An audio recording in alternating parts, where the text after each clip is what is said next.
Greg again from Heck Yeah, You Can Cook, and today we are going to make a holiday special.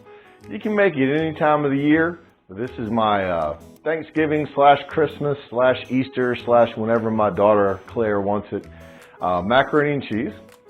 This is something I loved macaroni and cheese as a kid, as you can probably tell. And I went very hard trying to replicate my Aunt Ruth's recipe because she didn't leave it with anybody, and it took me several years, and I think I have it. Today we're going to make it with a breadcrumb crust. You do not have to do that part. I will show both steps. The breadcrumb crust, of course, is optional. My daughter just loves it, and it is gluten-free, so my wife can have it. So everything works out well together. While I've got this moment, please like, share, and subscribe. We love people joining our channel. We're also on Facebook at Heck Yeah You Can Cook, a Facebook group, as well as on the internet and Instagram. So please join us there on all those social medias. Today, let's go through the tools of what you're going to need for this macaroni and cheese. Of course, you're going to need a large stock pot because that's what you're going to be making the macaroni in. You need a colander to strain, and I do a quick strain, and we'll show that method. I've got a couple wooden spoons. I might grab some more as I'm working. Don't forget to preheat your oven to 350 degrees. Why I don't say that, I don't know, but you are going to need your oven today, and please make sure you preheat it to 350 degrees. You're also going to need a small mixing bowl. This is my 8-cup mixing bowl, and that's going to be for the breadcrumbs. I've got my big 24-cup mixing bowl, and that's what we're going to mix the macaroni and cheese. I've got my large, well-worn, fire-scorned 4-quart baking dish. Now we're going to need a 4-quart. I like it that thickness for macaroni and cheese. If you like your macaroni and cheese thicker, use a smaller dish. There's not really a requirement on the dish.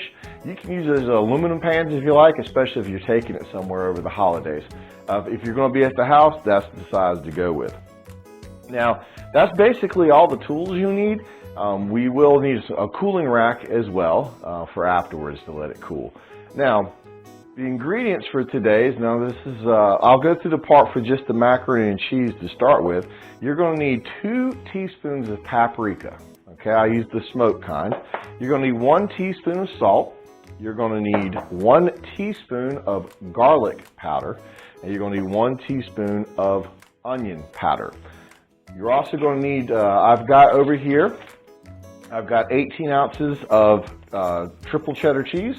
You can use the macaroni and cheese blend.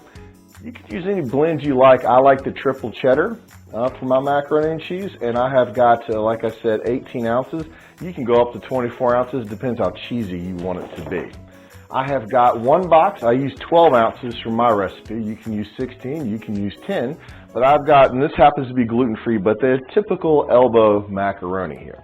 I've also got some some canola oil spray that we're going to be using in just a little bit.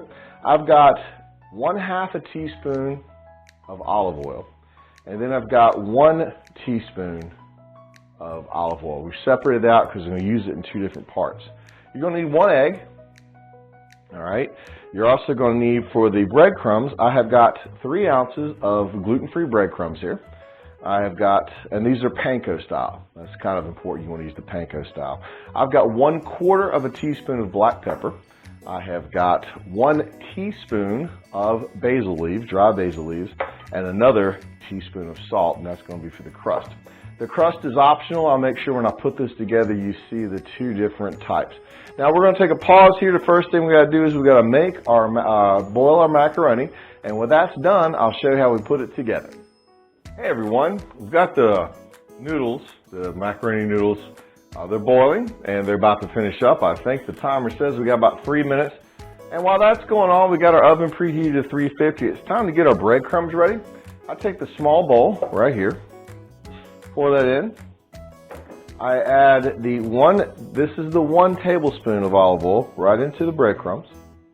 I add the salt, the oregano, and the black pepper. This is going to make our topping. This is completely optional. You do not have to do this, so you can fast forward through this part of the video. And I mix this together. The olive oil helps it to stick a little bit.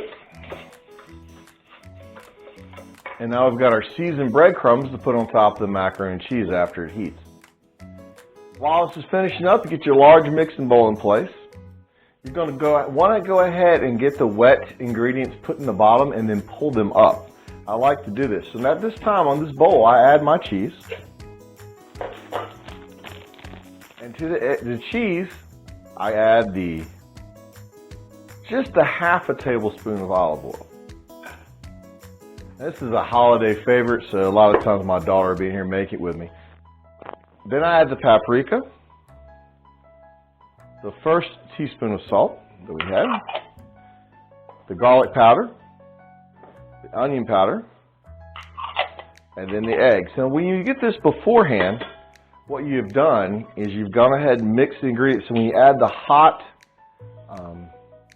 macaroni to it, it helps mix it pretty quickly. Take your spoon, get that integrated together. Now, people may ask, why the egg? The egg helps bind the macaroni and cheese together a little bit. Prep your pan.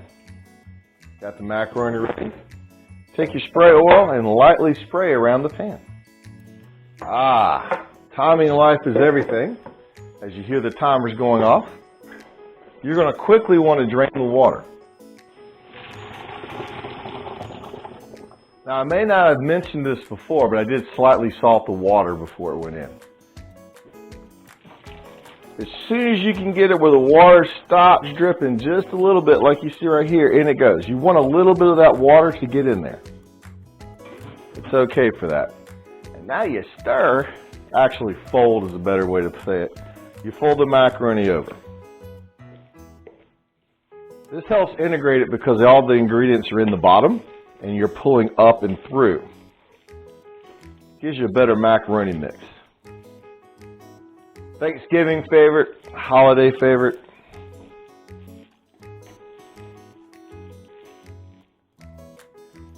I love watching my kids eat 4 or 5 pieces of this. You pour it right into the bowl.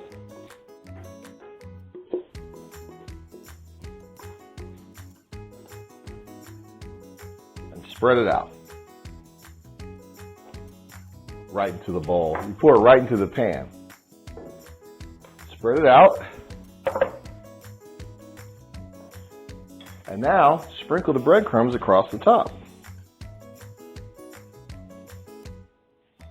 Kind of spread them out with your hands. Gives a light coating to the top.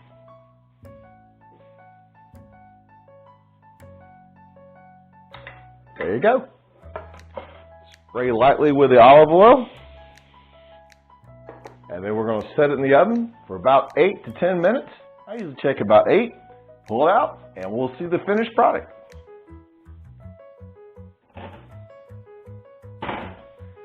Okay, everybody, we have browned up the breadcrumbs. I would say it took about 14 minutes this time. Depends on your oven, what you got cooking on in there. But we have browned it up, and we're going to let this cool, and we'll cut it into slices, and then you're going to have your special holiday macaroni and cheese. Like I said, the breadcrumbs are optional.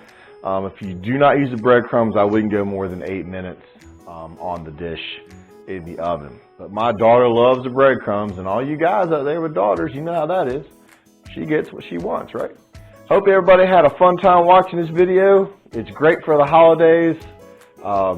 Even in the midweek, you saw it doesn't take very long. Once you boil the macaroni, it's a snap, crackle, and pop in the oven.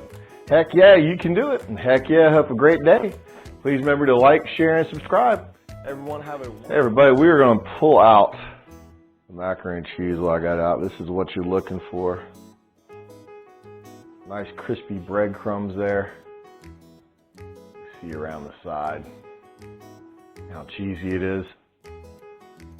This is the best of both worlds. You're baking it and you're making it the style where you just do the stovetop. And to be honest with you, you can do the stovetop style too. Hope everybody enjoys.